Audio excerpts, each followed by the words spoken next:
ఓం నమో శ్రీ లక్ష్మీ వెంకటేశ్వరాయ శ్రీ మహాగణాధిపతయే నమః. కరారవిందేన పదారవిందం ముఖారవిందే వినివేశయంతం వటస్య పత్రస్య పుటే శయానం బాలం ముకుందం మనసా స్మరామి. ప్రేక్షకుల నమస్కారాలు తెలియజేస్తూ ఈ వారం రాశి ఫలాలు తెలుసుకుందాం.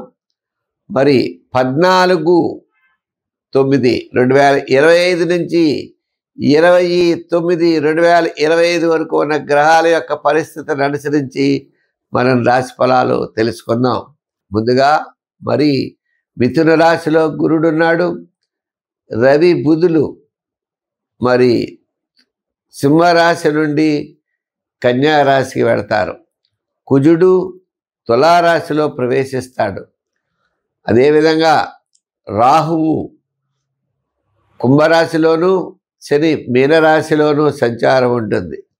చంద్రుడు వృషభ మిథున కర్కాటక రాశుల్లో ఈ వారం చంద్ర సంచారం ఉంటుంది. మేషరాశి, ఈ మేషరాశికి అంటే ఆత్మవిశ్వాసం పెరుగుతుంది. క్యాలిక్యులేషన్ చాలా బ్రహ్మాండంగా ఉంటాయి. రవి బుధులు షష్ఠ స్థాన ప్రవేశం. అదేవిధంగా మరి చంద్రుడు ద్వితీయ తృతీయ చతుర్థ పంచమ స్థానాల్లో సంచారం. తద్వారా మీరు ఈ వారం మరి అనుకూలమైనటువంటి ఫలితాల్లో వార ప్రారంభం నుంచి వారపు మధ్య వరకు అనుకూలంగా ఉండే వాతావరణం ఉన్నది.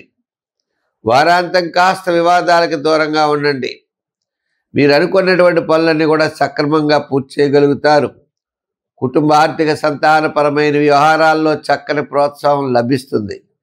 బంధుమిత్రుల యొక్క సహాయ సహకారాలు ఉంటాయి. నూతనమైన ప్రయత్నాలకి శ్రీకారం చుడతారు.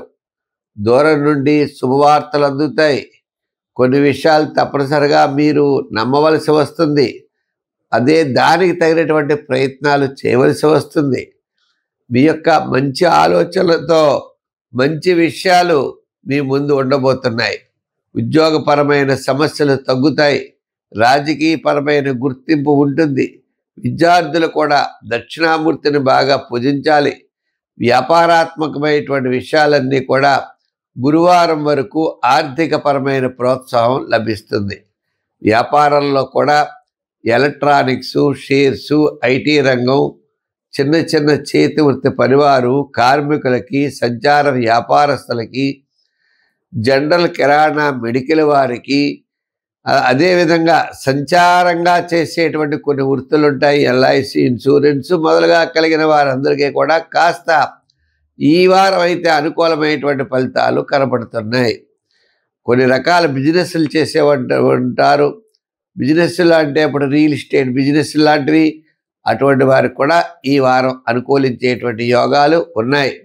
అంచేత ఈ యొక్క మేషరాశి వారికి ఈ వారం యొక్క పూర్వార్ధం చాలా అనుకూలంగా ఉంటుంది అనే దృష్టితో మీరు ముందుకు వెళ్ళండి.